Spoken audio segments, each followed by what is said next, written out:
Hey there folks, so today we're going to discuss the second stimulus package, the sources of Congressional Spending Authority, and the legality of Omnibus Bills. We're also going to delve into the Supreme Court's role in all of this. Let's get into it. According to Article 1, Section 8, Clause 1 of the United States Constitution, Congress shall have the power to lay and collect taxes, to pay the debts, and provide for the common defense and general welfare of the United States. Like everything else in the Constitution, the founders' intent was to limit the power of the federal government. The term general welfare is actually meant to be a limitation on the federal taxing and spending power, and such a role is meant to be delegated to state governments. And this makes sense, since the states would know best how to spend money for their own citizens, as opposed to a federal government potentially thousands of miles away. Congress may tax and spend only to provide for the common defense and general welfare of the United States. That being said, the Supreme Court, through various decisions passed down since its very inception, has left virtually complete authority with Congress to determine what really constitutes spending for the general welfare of the United States.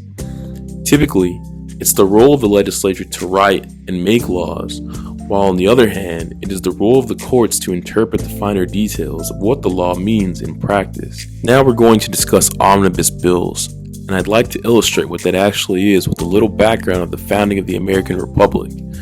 The founding fathers were obsessed with democratic Republican values. In Alexis de Tocqueville's 19th century novel, Democracy in America, de Tocqueville often referenced the founders' affinity of the Greco-Roman Republican models of government. This didn't just apply to America. The English common law, where the U.S. gets much of its legal authority, also uses legal terminology that is culturally Latin-derived. This affinity with the ancient Latin culture, I suspect, is one of the many reasons you see Latin words in the United States Constitution and modern-day statutes. For example, Latin words like sua sponte or res ipsa loquitur are some of the many legal doctrines with a reference to Latin language. So, the word omnibus is Latin for all and for everybody. Essentially, an omnibus bill is where a legislature includes a number of irrelevant policy proposals in a law.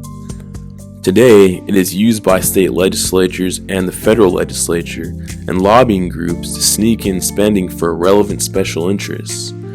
This is why the Stimulus 2 package had hundreds of billions of dollars for things irrelevant to coronavirus relief.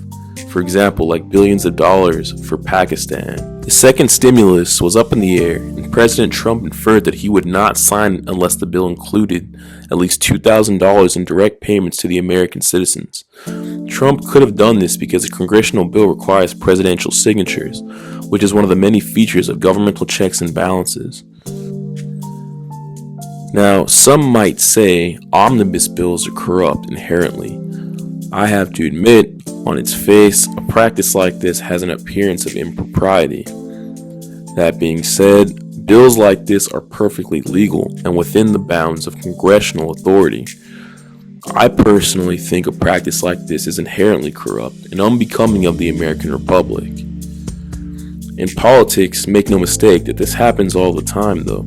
Lobbyists get involved and influence members of the legislature, legally, I might add. But it is not just the fault of the politicians. As previously mentioned, the federal courts have essentially let practices like this slide and allowed legislatures at both the federal and the state level broad authority over spending powers. The courts, which are meant to be above politics, essentially failed and allowed for a platform for political interest groups to weasel their way into federal budget allocation. As of December 27th, President Trump has signed the second stimulus bill into law. Whether you agree with the politics of a decision like that or not, it cannot be understated that Congress has failed the American people. Trump emphasized the financial struggles onset by a global and deadly contagion. He spoke of his willingness to sign a more generous package and urged Congress to make a better deal. Congress essentially called his bluff and refused to do anything. Personally, I find it shameful that Congress found billions of dollars for foreign aid, yet they are unwilling to compromise on an appropriate, more generous dollar amount of direct payments to the American people. Trump emphasized the financial struggles onset by a global and deadly contagion. He spoke of his willingness to sign a more generous package and urged Congress to make a better deal. Congress essentially called his bluff, sat on the bill, and did nothing. Personally, I find it shameful that Congress found billions of dollars for foreign aid, yet they were unwilling to settle a more generous dollar amount of direct payments to the American people.